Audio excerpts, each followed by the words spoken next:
Assalamu alaikum students, how are you all? Hope you all are good and doing well.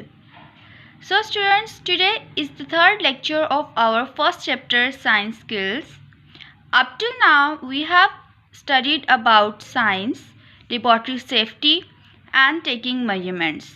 The next topic that we are going to discuss today is making difficult measurements. In the previous topic, we just learned how to take measurements of mass, temperature, length and volume. Today we're gonna study how to make difficult measurements. So let's start it. If you have the right instrument, measuring is usually pretty easy.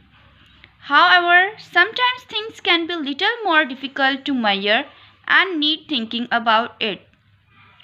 It means sometimes हम किसी चीज़ को verbally या hourly easily major नहीं कर सकते, but अगर हमारे पास उससे रिलेटेड कोई इंस्ट्रूमेंट होगा, एक अच्छा इंस्ट्रूमेंट होगा, तो हम उस मास को या उस वॉल्यूम को बहुत इजीली मेजर कर सकते हैं. बट समटाइम्स वो प्रॉब्लम्स हमारे लिए डिफ़िकल्ट बन जाते हैं, जैसा कि हम उनमें से कुछ प्रॉब्लम्स को आज यहाँ पर डिस्कस करने वाले हैं. So our first problem is, how do you find the mass of a single rice grain? So students, it's really difficult to find a mass of just a single rice grain because there is no machine up till now which can weigh a single rice grain. So for this purpose, what we will do? We'll take 100 rice grains. 100 rice grains means हम 100 चावल के दाने अलग करके रख लेंगे. It's easy to separate 100 rice grains, okay? Now what we will do, we'll weigh these 100 rice grains on a weighing machine and then we'll get its weight, that is about 20 gram. Now in order to find the weight or mass of one rice grain, what we will do, we'll divide the mass, that is 20 gram of 100 rice grain, with 100 gram to get the mass of one rice grain. When we divide 20 grams with 100 gram, we get mass of one rice grain, that is about 0.2 gram. We can't say exactly that mass of one rice grain is 0.2 gram because sometimes some rice grains are large or some rice grains are small. So we can say that it's the average mass of a rice grain. Problem number 2 is, how do you find the volume of an irregular shaped object? In the previous lecture, we have learned that in order to find the volume of an irregular shaped object, we put that object into measuring cylinder in which the measurements are already written. So, in order to find this, we will put some water into the measuring cylinder and will measure the volume. Then we'll carefully add or lower some object into the water until it is fully submerged into it. It will raise the volume of water. Now we will measure the volume again. The difference between the two readings is the volume of the object. How we will calculate it? Look at the diagram. When we just add the water, the volume was about 50 cubic centimeter. But as soon as we put or add stone into it, the volume raises up to 70 cubic centimeter. Now what we will do? We will minus that 50 cubic meter from 70 cubic meter and get the answer, means get the volume of an irregular object, which is 20 cubic centimeter. Our problem number 3 is about time. The problem number 3 is, how do you time one swing of a pendulum accurately? It means कि एक pendulum अपना एक swing कितने time में complete करता है. So students, it doesn't matter at all that how far the pendulum swings. The time that it takes for one swing is always the same. So, however, we know that the swing may be too fast to get the time accurate. So, now what we will do? We can get a good answer by timing 10 swings and dividing the result by 10.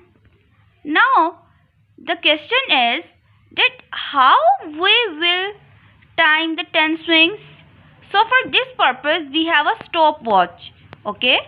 So, we'll count the 10 swings in stopwatch as soon as the swing reaches its 10 times. We'll stop the stopwatch and count the time. The time that the swings take is 15 seconds. It was the time for 10 swings, but we have to find the time for one swing. So, what we will do? We will divide 15 with 10. 10 is the number of swings and 15 was the time that was taken by 10 swings. So, we'll get 1.5 seconds. It means that one swing of a pendulum takes 1.5 seconds to complete its one swing. Now, let's come towards test yourself, which is the second test yourself of chapter number 1. Okay students, the first question of test yourself is, what is the average mass of one nail if 50 nails have a mass of 200 grams? It's just like finding the mass of one rice grain. So, the given data that is provided to us in the statement is just the mass of 50 nails, that is 200 grams. But we have to find the mass of only one nail. So, what we will do? So, in order to find the mass of one nail, we will divide 200 gram with 50. 200 gram was the mass of 50 nails and 50 was the amount of nails. When we divide 200 with 50, we will get the mass of one nail, which is about 4 grams. Okay, the second question is, a cork floats in water. Suggest how you could find the volume of an irregular piece of cork. So, what we will do? We will put some water in the measuring cylinder and measure its volume. First, let's pause. It's about 50 or 60 cubic meter. Then, in the next step, we're gonna add irregular cork into the water. It will raise up the volume of the water. Then, the difference between these two values gives us the volume of the cork. Problem number 3 or question number 3 is, a bee beats its wings 250 times each second. What is the average time for a single beat of a bee's wing? Students ये आपसे कह रहे हैं कि एक शहद की मक्खी 1 सेकंड के अंदर 250 दफ़ा अपना पर फड़फड़ाती है. यहाँ पर बीट्स का मतलब है फड़फड़ाना. ठीक है. So what they are trying to ask is that what is the average time for a single beat, कि वो एक दफ़ा कितने टाइम में फड़फड़ाएगी. अगर एक पर फड़फड़ाने का हमने टाइम नोट करना है तो वो हम कैसे करेंगे. तो गिवन डाटा क्या है? टाइम फॉर 250 बी बीट्स इज 1 सेकेंड. के 1 सेकेंड में वो 250 टाइम्स अपने बीट्स को बीज को विंग्स को बीट कर रही है. लेकिन हमने यहाँ पर सिंगल बीट फाइंड करनी है. हम क्या करेंगे? हम 1 सेकेंड को डिवाइड कर देंगे 250 से, ताकि हमें पता चल सके कि कितने सेकेंड में a bee will beat its wings for one time or just a single time. So जब हमने 1 सेकेंड को 250 से डिवाइड किया तो हमें इसका आंसर मिल गया कि 0.004 सेकेंड में एक बी सिंगल टाइम अपना जो विंग है उसे बीट करती है. So students, hope you all get through this lecture and hope you will all understand this lecture very well. Take care students. Allah Hafiz. Thank you so much.